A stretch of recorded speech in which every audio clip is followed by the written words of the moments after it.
بله من بحث بازرگانی پیوندین بازرگانی در نوبر یکیتی اروپا و سوریه ده بکن بره و نها یعنی بره پشتی که کریز سوریه کتیه سال خواه دانزدان و زانن سال 2011 شر نافخوایی سوریه ده آدارا 2011 داشته در عدس بکر حتی و روژه بردوام دکه ادی در باسی سال خواه دانزدان بو نها ادی هلوست ولات یکیتیا اروپا لهمبری حکومت سوریه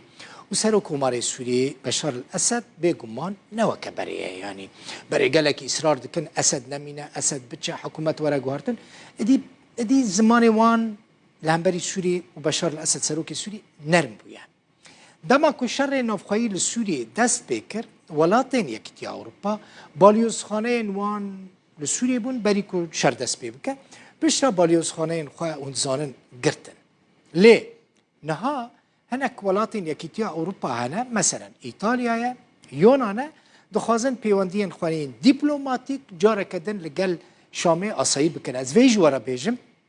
نها لقلك ولاتين أوروبا باليوس خانين سوري هنا يعني هاي و جفي هبا حتى نهاجي حمو دنيا تاني باسابورت سوري قبول دكا بري دمك ائتلاف باسابورتنا درخستن كسك اعتراف بباسابورته نكر جغيني تركي بله ایمانوئل ماکرون سروک فرانسا چند جاران گوتیه دوی دیالوگ لگل همو آلین کریزا سوری بکرن ده ناف دا سروک سوری بشار الاسد یعنی اشکره جامعه ده بیجه دوی ام پیواندین خواه لگل بشار الاسد نورمال بکن بری شر سوری بازرگانیه که خورد مگوت ناورا یکیتیا اروپا و شامه ده هبو همیش مطابلوش ورا آمده کریم بحثویه که دکن به 3 ملیار و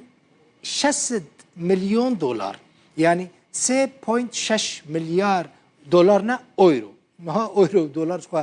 بویا وکهف لی به 3.6 میلیارد اورو یکیتیا اروپا تشت دفروتنا سوریه دشاندنا شامه یعنی دشاندنا سوریه لحمو ولا باجارو جهن سوی ولاتی بلافت بون به 3.5 میلیارد یورو سوریه تشت دشاندنا یکیتیا اروپا یعنی نکیم بو سال 2010 7.18 میلیارد یورو تواهی بازرگانی دنابرا سوری و یکیتیا اروپا دا بو یعنی بلی کشار سوری دست بکن 22.5 جسدی 22.5 جه بازرگانی سوری لگل یکیتیا اروپا بو و مزنترین هفبش بازرگانی لگل یکیتیا اروپا همه بیجن جه روجلات ناوین سوری بو سال 2013 یعنی پشتی کودی شر دست بکر 1.45 میلیارد اورو برایجه جسدی نوت هناردین سوری داکتن و جسدی شست هناردین یکیتیا اروپا جبو سوری داکتن یعنی بازرگانی در نوبر یکیتیا اروپا و سوری ده پشتی سال 2011 پشتی که شر لسوری دست بکر